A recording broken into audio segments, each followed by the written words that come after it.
Caitlin, thank you very much. You gave the news that President Trump has clearly told that J.D. Vance, Vice President, is not coming. Then suddenly White House tells us that J.D. Vance is coming. What is happening in the American side?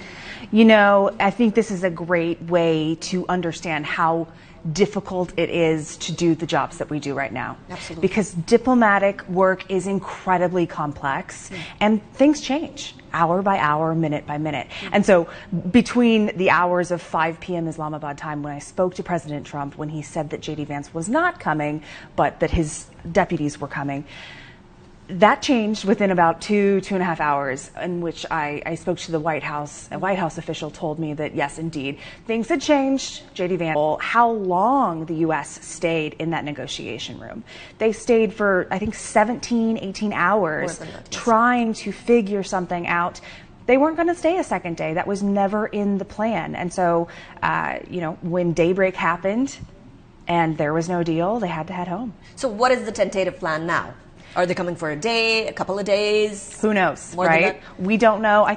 I'm not even sure that they know for sure. I didn't know I was going to still be here after 8 days You were when I forced by first the came to president to first. say. Exactly. So, that is a totally developing conversation. All right. So at this point in time, as a journalist who's been covering this entire situation, a journalist who has been very much closely in touch with the president of USA, do you feel that this is just posturing from the U.S. side and from the Iranian side when both of the sides kind of become, heavy-handed towards each other? Posturing can always happen. It's always going to happen regardless of what's happening. But posturing as far as these talks happening, that's not posturing. You don't shut down a city for posturing. You don't interrupt people's lives for posturing. This is happening, at least as far as I can tell.